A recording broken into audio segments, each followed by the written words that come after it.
Presiden, tolong lihat kami Pak, orang tua yang ditinggalkan anaknya.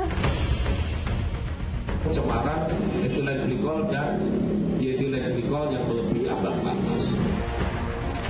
Ini kan seolah-olah BPOM hanya mencari kambing hitam aja. Padahal kan kita sudah mengikuti semua prosedur dari BPOM semuanya.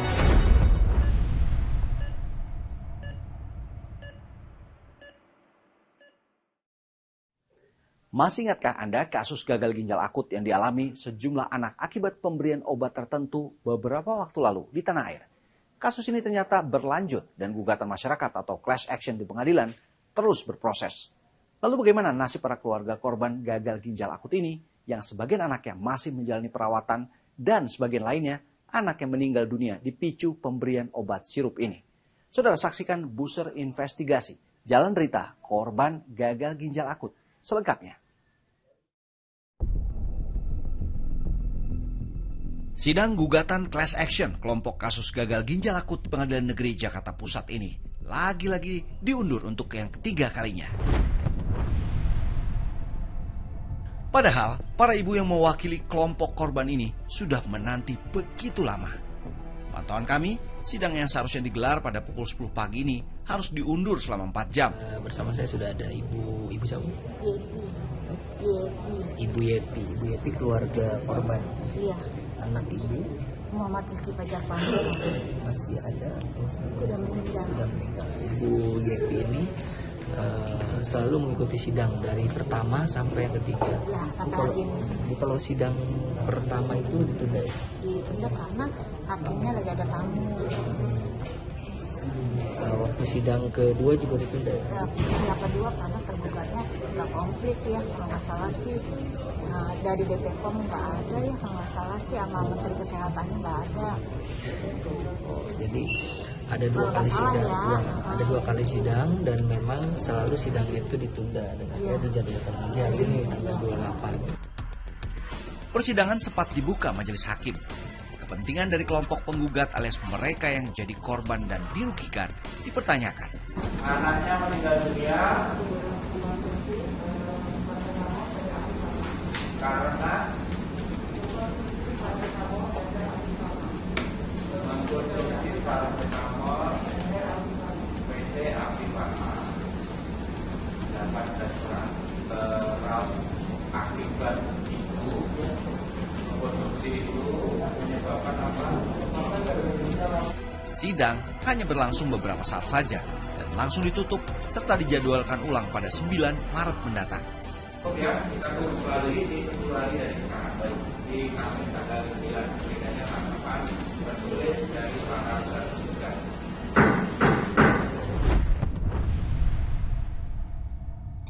Sidang diundur untuk memberikan kesempatan pada pihak tergugat menanggapi laporan penggugat secara tertulis.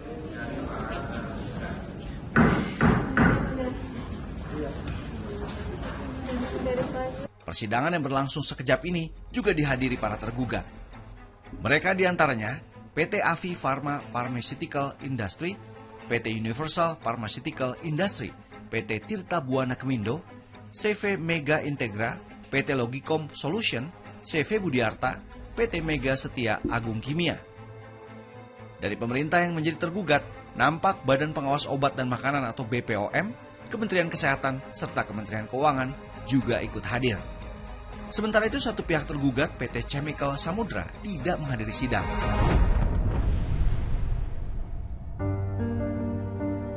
Kamera kami merekam ekspresi kekecewaan para penggugat.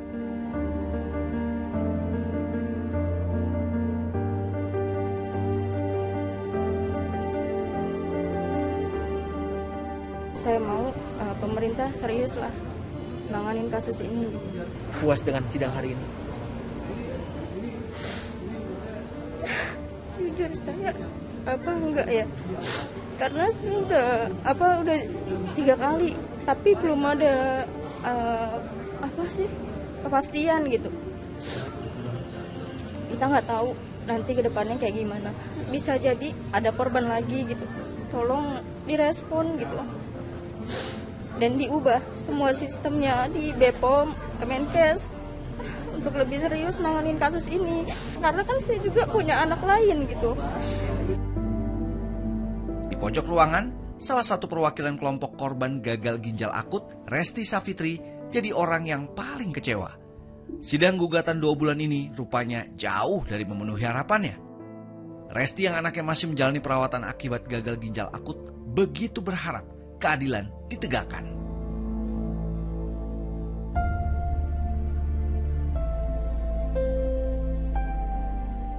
Kami pun menyambangi rumah Resti Savitri di kawasan Kemayoran, Jakarta Pusat. Assalamualaikum. Ya pemirsa, saat ini saya sedang berada di rumah Rayvan, anak yang menjadi korban dari obat sirup.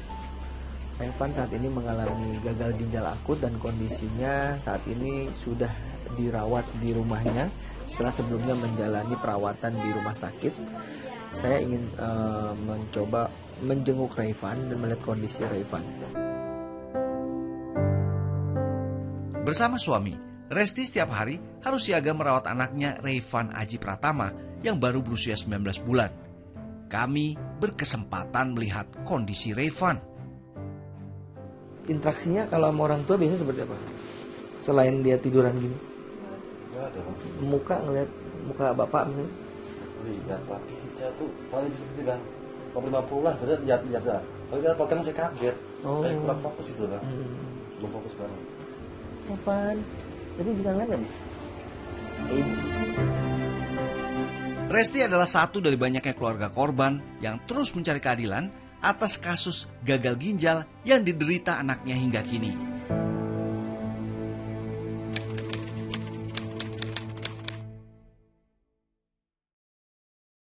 Waktu itu Rayvan kan kasus-kasus yang pertama ya. Jadi dokter itu nggak tahu itu karena apa. Sempat diminta biopsi sama dokter. Karena biar ketahuan ini gara-gara apa sih gitu kan. Cuman kan karena Rayvan sudah bisa pipis, saya pikir juga terus ginjalnya juga nggak ada kelainan ya kan. Saya menolak untuk biopsi karena kan biopsi itu sakit banget. Saya tahu banget diambil secuil ginjalnya buat dites, dibawa ke luar negeri. Setahu saya itu nanti hasilnya juga belum tentu ada akurat gitu ya hasilnya. Jadi saya menolak, terus ya udah dokter juga terima kalau saya nggak mau tindakan itu. Akhirnya dokter cuma cari-cari tahu, tapi evaluasinya belum ada jawaban. Benar ya gara-gara sirup, soalnya nah itu tuh pas saya lihat, oh paracetamolnya sama nih Afi Pharma. Resume medis Aki. Aki. Memang Aki. Kapan? Di bulan Mei. Itu dia masuk picu. Di picu itu selama 45 hari. Jadi nafasnya itu udah dari leher itu loh mas. Nafasnya udah dari leher sini. Dibolongin lah itu lehernya buat jalan nafasnya. Darah 8 kali, terus dicek ternyata alhamdulillahnya urium sama kreatininnya terus membaik.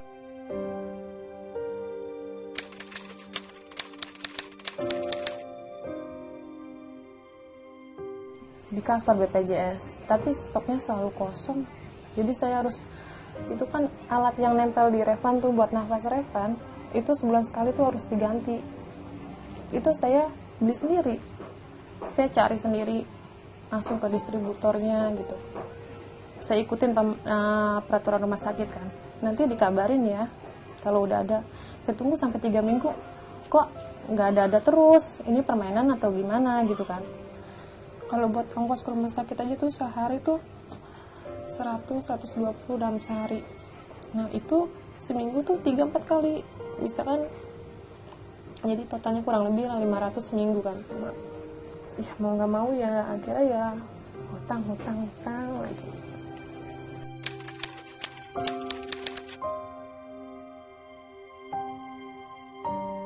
Belum tahu rasanya kayak gimana gitu kan.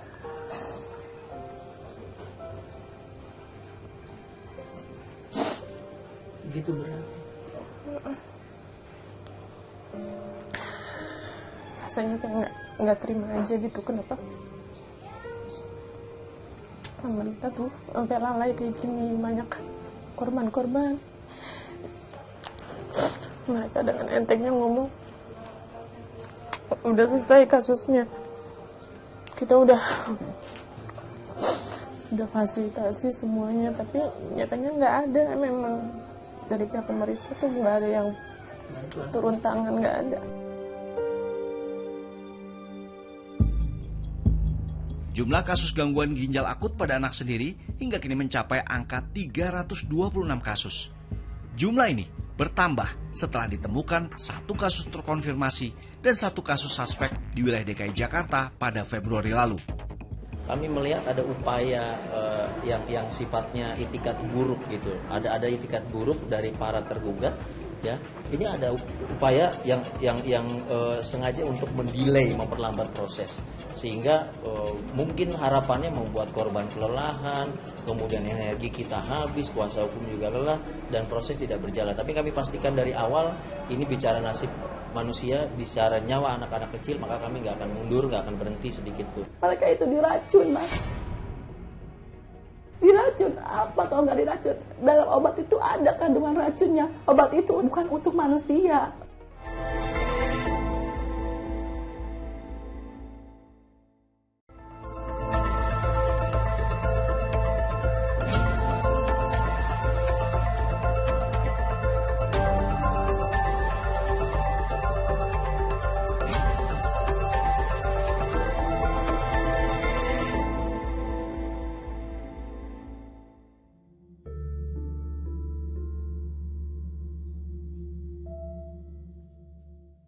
Inilah rutinitas Solihah, warga Depok, Jawa Barat.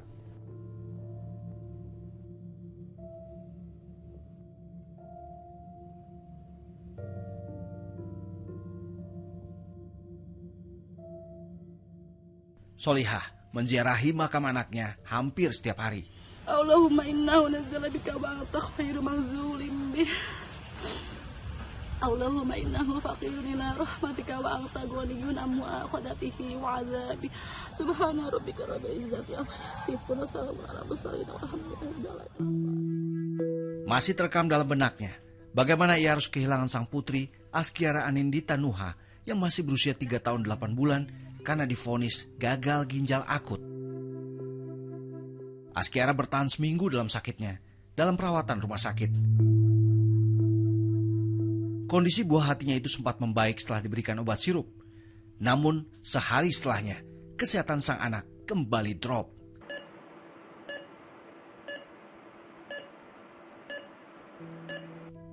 Dan pada Minggu, 16 Oktober 2022, sekitar pukul 8 pagi, Askiara akhirnya berpulang. Mereka itu diracun, Mas. Diracun apa kalau nggak diracun? Dalam obat itu ada kandungan racunnya. Obat itu untuk apa? Bukan untuk manusia. EG dan DEG itu, Mas. Yang ingin saya ketahui itu kenapa obat ini sampai beredar? Apakah pengawasannya yang lalai ataupun ada pihak-pihak tertentu yang menyebabkan obat ini keluar? Seenggaknya pemerintah ataupun BPOM sangat bertanggung jawab atas keluar edarnya obat ini. Obat ini beredar berarti ada izin edarnya, Mas. Kalau tidak ada izin edarnya, obat ini tidak akan keluar. Kalau pemerintah ataupun BPOM tidak ada mengizinkan izin edar obat ini, mungkin anak saya tidak akan meminum obat itu. Mungkin anak saya sampai sekarang masih ada di pelukan saya, Mas. Solihah membagikan video saat Askiara jalani pengobatan di rumah sakit. Momen saat Askiara dibawa mobil ambulans ini begitu menyesakkan dada. Kondisi koma, tidak sadar sama sekali. Ibu mana yang tidak sakit melihat anaknya cuci darah selama 6 jam dalam keadaan koma. Di situ hati saya sangat sakit. Di malam minggunya kami orang tua dari Askiara dipanggil oleh tim dokter. Ternyata anak kami setelah melakukan cuci darah pun tidak ada namanya perbaikan sama sekali. Kondisinya semakin memburuk. Dokter bilang seluruh organ tubuh anak saya sudah rusak, termasuk otaknya, Mas. Jadi anak saya itu di hari minggunya menghembuskan napas terakhir di pangkuan saya, di depan mata saya. Cukup singkat sekali. Dari awalnya anak saya panas, demam biasa, muntah-muntah, didiagnosa gagal ginjal. Beberapa hari kemudian menghembuskan napas terakhir di Rumah Sakit Cipto, Mas.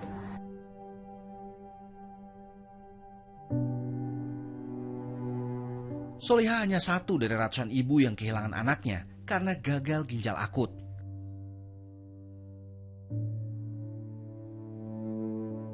Ia berharap kepergian putrinya dan anak-anak lain akibat gangguan ginjal akut ini tidak dianggap remeh oleh negara. Pak Presiden, tolong lihat kami, orang tua yang ditinggalkan anaknya meninggal karena gagal ginjal, dan tolong lihat kami yang orang tua yang anaknya masih berjuang, perhatikan kami. Tolong secepatnya kasus ini diangkat dan dijadikan kasus luar biasa. Bapak pun pasti merasakan hal yang sama ketika cucu Bapak berada di posisi anak saya. Bapak pasti merasakan sakit yang teramat dalam. Tolong lihat kami, Pak. Jangan abaikan kasus ini. Saya minta tolong sama Bapak Presiden.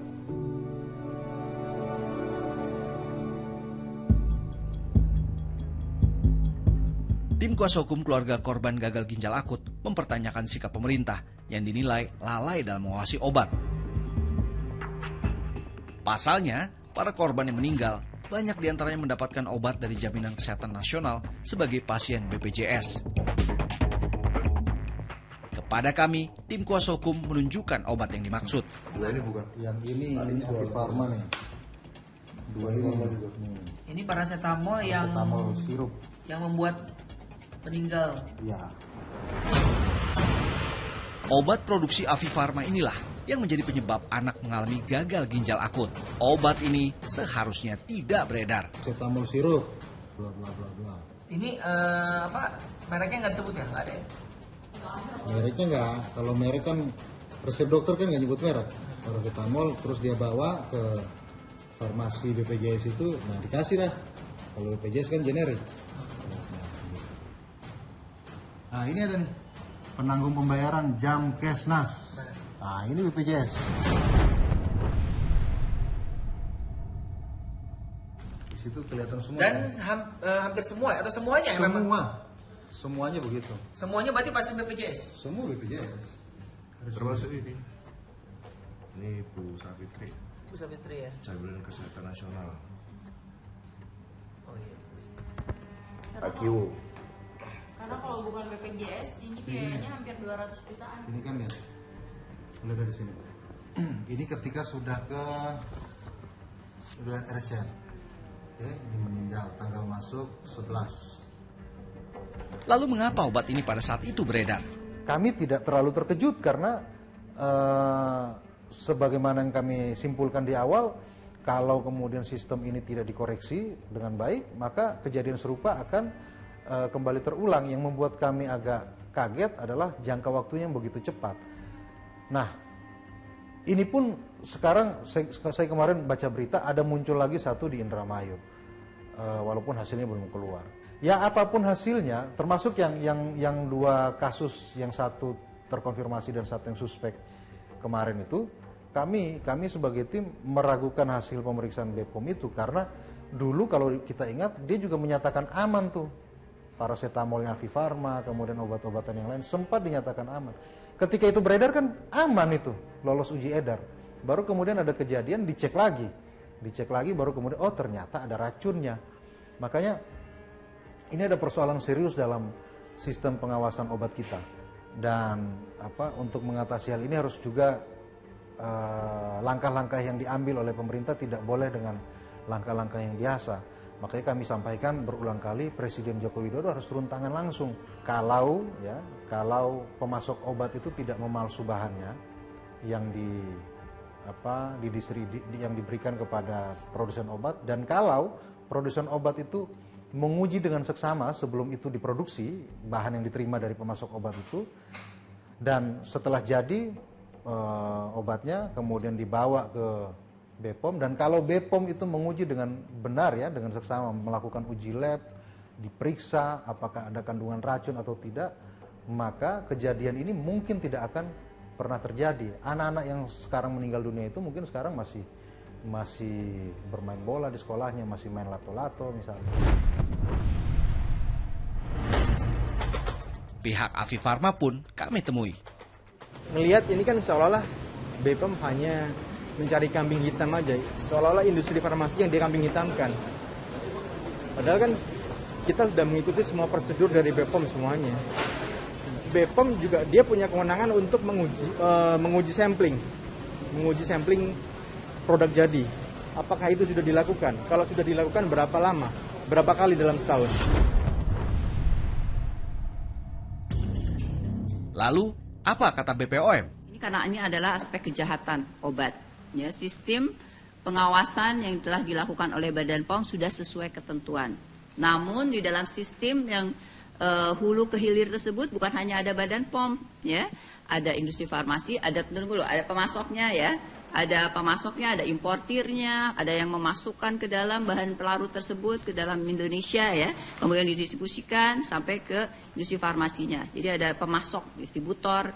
Nah, di sini ada satu gap tadi, ya. Gap itu adalah sesuatu kesenjangan yang mana Badan POM tidak terlibat dalam pengawasan. Kalau Badan POM terlibat dalam pengawasan pemasukan dari bahan pelarut tersebut, pastinya ada pengawasan yang dilakukan dengan pemasukan dengan surat keterangan import. Nah, kalau dilakukan dengan surat keterangan import pada pemasukan tersebut, pasti sudah ada pengawasan dari Badan POM di awal.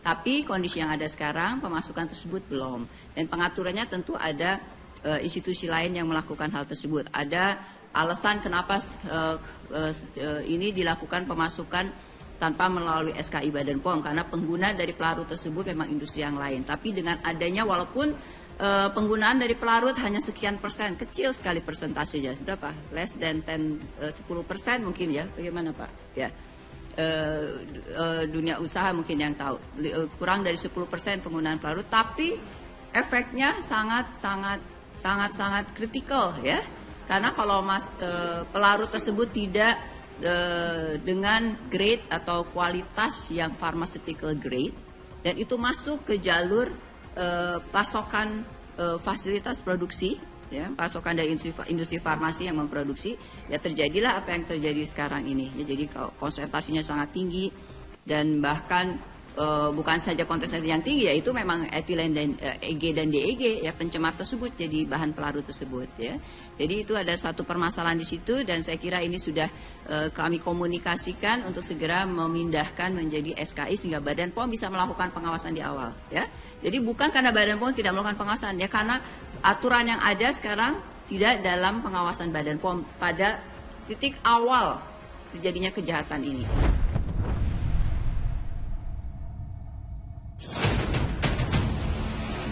Hingga kini kasus gagal ginjal akut terus diungkap polisi. Februari kemarin, Direktorat Tindak Pidana Tertentu Bareskrim Polri sudah menetapkan total 4 tersangka perorangan dan 5 tersangka korporasi dalam kasus gagal ginjal akut pada anak. Dalam penyidikan sementara polisi terungkap bagaimana obat sirup itu berubah menjadi racun mematikan setelah terpapar oplosan bahan berbahaya.